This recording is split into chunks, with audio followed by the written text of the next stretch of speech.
39 అంటే సంతానం, 49 అంటే సంతోషం. 39 ఆంధ్రప్రదేశ్ తెలంగాణ. గురుజీ చూశారు, ఇంట్రడక్షన్లో చెప్పినట్టు కాబట్టి మీకు ఆల్రెడీ తెలిసే విషయం. ఈ ఎలా ఉందంటే గతంలో చంద్రబాబు నాయుడు గారి మీద కానీ భువనేశ్వర్ గారి మీద ఎక్కువ అవును వాళ్ళు చేసిన వ్యాఖ్యలు ఎంత దారుణంగా జుగుప్సాకరంగా ఉన్నాయి మనం అందరం చూసాం. దానివల్ల చంద్రబాబు నాయుడు గారు ఎప్పుడు కంటతడి పెట్టని అంటే మనం ఎప్పుడు చూడలేదు, ఆయన చిన్నపిల్లలకి ఏడవడం, దాన్ని కూడా కొంతమంది సింపతిగా ఏం చేస్తున్నాడు, ఏడుస్తున్నాడు, ఇట్లా రకరకాల వ్యంగ్యంగా మాట్లాడడం చేశారు. సరే కర్మ రివర్స్ ఎవరికైనా పడుతుంది, ఇప్పుడు ఇలా పడ్డది. కానీ వాళ్ళు చేసిన తప్పి వీళ్ళు కూడా చేస్తున్నారు అనేది కొంతమంది విమర్శిస్తూ ఉన్నారు. కొంతమంది ఏం మాట్లాడుతున్నారంటే వాళ్ళు చేసినప్పుడు లేదా మేము చేస్తే వచ్చిందా అని కొంతమంది మాట్లాడుతూ ఉన్నారు. సో నిజంగా జగన్మోహన్ రెడ్డి గారి యొక్క సతీమణి ఏదైతే మరి భారతి గారు ఉన్నారో, భారతి గారిని అవినాష్ మనకి చెప్పుకోలేను కదా, దరిద్రం మనం డిస్కస్ చేసుకోవడం వేస్ట్. కానీ సో ఇలాంటి మాటలు ఏంటి సార్ అసలు, అంటే సోషల్ మీడియాలో ఎక్కడికి పోతుంది ఏంటి, దీన్ని ఏ విధంగా చూస్తారు మీరేంటి? ముందుగా ఈ విషయం ఏదైతే నువ్వు మాట్లాడుతున్నావో ఇది సుపరిచితమే అందరికీ. ఒక నారసింహుడి బిడ్డగా నా మనోగతాన్ని నిర్మోహమాటంగా సీతమ్మ కొడుకుగా నేను తెలియపరుస్తా. నంబర్ 1, భారతమ్మ మీద ఏదైతే అనుచితమైన వ్యాఖ్యలు చేయడం జరిగిందో ఆ వ్యాఖ్యలు వాడి తల్లి, వాడి చెల్లి, వాడి భార్య మీద చేస్తే బాగుండేదేమో. అప్పుడు వాళ్ళే చెప్పుతో కొట్టేవాళ్ళుగా, అప్పుడు తెలిసేదిగా వాడు చేసిన తప్పేంటో కదా. ఇప్పుడు స్త్రీని సొసైటీలో ప్రతి వాళ్ళు ఏదో ఒక రకంగా వాడుకోవటము, నిందలు వేయటము, మాటలు మాట్లాడటము, నోటికి ఏదొస్తే అది అనటము ఒక ఫ్యాషన్ అయిపోయింది. తొందరగా పబ్లిక్లో అవేర్నెస్ తెచ్చుకోవడం కోసం పరమ నీచానికి కూడా దిగజారుతుంది, పరమ నీచానికి కదా.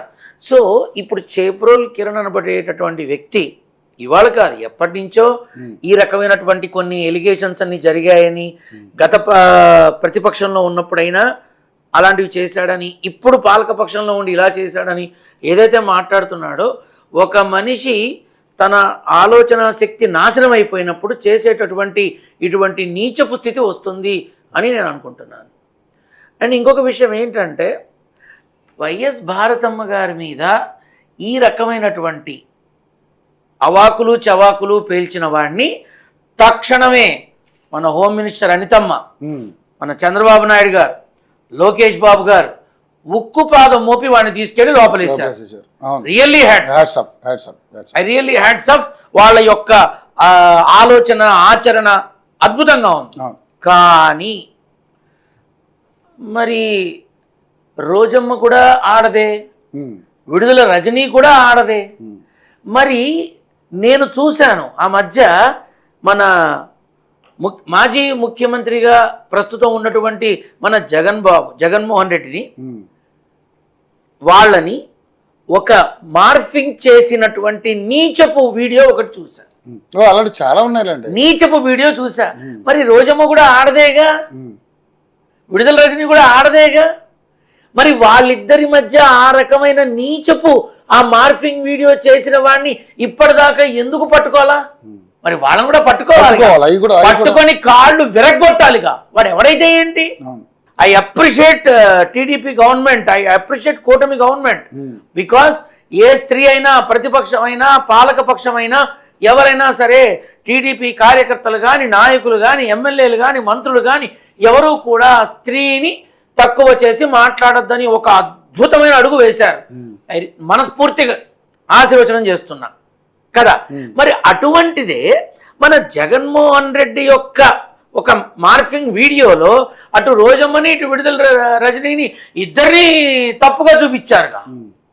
అంటే వాళ్ళ మధ్య ఒక రకమైనటువంటి చండాలాన్ని చూపించారుగా ప్రపంచానికి. మరి వాళ్ళ మీద ఎందుకు యాక్షన్ తీసుకోవాలి? వాళ్ళ మీద కూడా తీసుకోవాలి. అవునా? అది నేను కోరుకుంటున్నా. ఒక మాజీ ముఖ్యమంత్రి భార్య మీద ఈ రకమైన ఎలిగేషన్ ఒక మాట అన్నందుకు వెంటనే వాళ్ళు తీసుకున్న యాక్షన్కి నిజంగా హ్యాట్స్ ఆఫ్.